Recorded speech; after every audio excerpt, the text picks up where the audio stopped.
Hey Internet, Eric here. Monstrous March continues, and the Pumpkinhead franchise continues, but it is ending today. Today it's an interesting one, and that is that's funny considering the three that came before it. Today I am discussing Pumpkinhead Blood Feud. Now, if you're new to my channel, welcome. I discuss plot spoilers, specific scenes, what have you. This came out in 2007, straight to the Sci-Fi Channel, like the one before it. Uh, Basic plot of this one is the Hatfields versus the McCoys, with a little bit of Romeo and Juliet and Pumpkinhead thrown in for good measure. We're following Jodie Hatfield. It's present day. We're following Jodie Hatfield, and she's in love with one of the McCoy boys. Star-crossed lovers. You know they're not supposed to love each other. They are making out in the woods one day, and the McCoy boy's sister is Lookout. And what happens is, as she is Lookout, she is attacked by two other Hatfield boys. And they attempt to assault her. And as she's running away, she falls down a hill, smacks her head into a tree, and dies. McCoy boy vows revenge, goes to the witch Haggis, and she conjures Pumpkinhead. Pumpkinhead is going to now destroy or kill every single Hatfield member. And the ghost of Ed Harley, once again played by Lance Henriksen, tries to help convince Jodie Hatfield what she needs to do to end this all. Um, Kind of like Pumpkinhead 3 on paper. It sounds more interesting, sounds kind of stupid. It's not as bad as I expected. Lance Henriksen, he's in this one more than he was last time. He's not really, because in the last one, he was kind of a, I guess you would say, we don't know if he was a hallucination that Bunt was seeing or not. He really is here. He is not really a vengeful ghost, but he's there to tell Jodie what she needs to do. Tell the Hatfield boy what he's doing is wrong, this and that. But it is kind of cool how he is now discussing how he's basically stuck in limbo, neither heaven nor hell, because of what he did, because of he conjured up Pumpkinhead in the original movie. There's a really cool scene that he's trying to convince. I don't know if he's trying to convince Jodie or the Hatfield boy that what they're doing is wrong, and he says like, I can't even see my boy. You know what I mean? So Henriksen is actually given more to do. He's in this movie 10 minutes instead of 5 like the last one, and he's pretty decent. Um, the only other returning character is the witch Haggis. Still looks like current Meg Foster. Dried beef jerky face. Still got the raspy voice. Um, Still scary. Still intimidating. Still basically says that you guys brought this upon it. This was your choice. Yada yada yada. She does what she needs to do, and she does a good job. The actress who plays Jodie Hatfield, she's actually really good. There's a lot of good scenes with her when she's talking about how much she loves the Hatfield boy. She's talking about her love for him, how she's her love for her family, how this feud has to end. Um, there's a great scene, honestly, where the Hatfield boys find out what's going on. They they blame the McCoys for everything, and they're burning down the McCoy family house. And the McCoy mother is stuck inside, and Jodie gets in like the pickup truck because the boys don't know what to do. The men don't know what to do. She gets in the pickup truck, drives through the wall, and goes upstairs and rescues the mother. It's a really cool scene where she has to be the hero. And aside from a couple bad and unnecessary CGI smoke uh, scenes, it's a really cool scene. They didn't even need that CGI smoke. It was really cool. Her rescuing her and then getting out. Really, really good. So I really liked this girl. And then at the end, I mean, this is the fourth fucking Pumpkinhead movie. We know that the person who conjures up Pumpkinhead has to die. Um, she's the one with the gun. She's gotta take out the man she loves. So I really liked her. I thought she did really good. The head McCoy boy. I don't know the actor. He kind of sucks. You know what I mean? Um, I kind of buy it when he's in love with her and those scenes, but the scenes of vengeance when he's carrying his dead sister to Haggis, I don't buy it. Like it's overacting. When eventually the final scene where we Pumpkinhead like comes to this guy and he's just like, kill them all. He fucking sucks.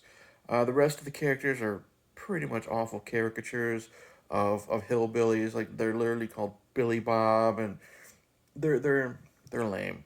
I don't like any of them. Well, maybe the matriarchs are good. The matriarchs, the fathers, they're fine, but they're nothing special. There's also a character who is the sheriff, and the sheriff is someone who felt the vengeance of Pumpkinhead. The movie actually started out with him. He was someone who Pumpkinhead was after because he and his buddy accidentally caused the death of the sister of somebody. So they're on motorcycles and they're being chased by Pumpkinhead, and it's an awful scene. Like with the last film, I was talking about how bad the CGI was.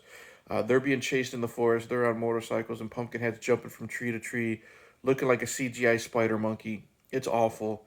Um, and then he has to do what he has to do. He kills the guy that conjures up Pumpkinhead, and Lance Henriksen shows up saying that this guy will, Pumpkinhead will be back. He's got to finish his job, type of thing. He's fine in the beginning. He's fine. He's even better towards the end because it jumps 5 years later, and he's the one that has to explain everything about Pumpkinhead. So he's fine. Um, Blood effects, gore. We get it. Another. Uh, Pumpkinhead likes to rip the heads off people. It's decent in this one. He gets a guy at the very beginning, the opening sequence, gets his head pulled, like ripped off, and thrown into like a campfire. Looks good. The guy who eventually becomes a cop, he gets clawed on the chest. We see a nice bloody scar because it's 5 years later. That's good. We get a really cool head crushing.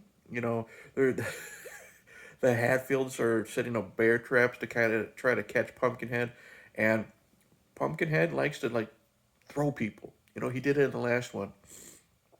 So he throws one of them, and he lands like right in the bear trap, and the bear trap squishes his head like a grape. That's actually really good. There's a scene where a guy gets caught in a bear trap, and he has to have his leg cut off. That is, well, the gore is good, and then his death is good. So again, for made for Sci-Fi Channel, and a super super low budget, the gore is actually pretty surprisingly really really good. The problem again is the fucking CGI.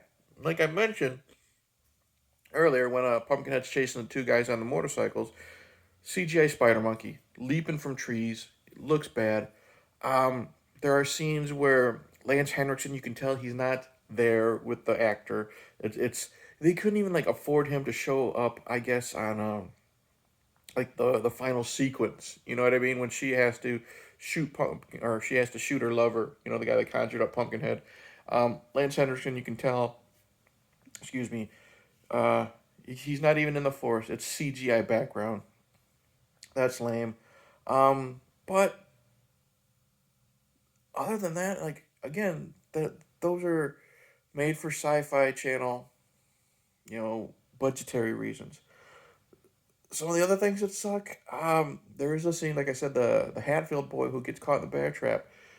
He's not screaming at the top of his lungs. It's just ah all these lame, like how you like stub your toe, or like if you slam your like if you're hammering and you hit your finger, you're wincing. You're like like that.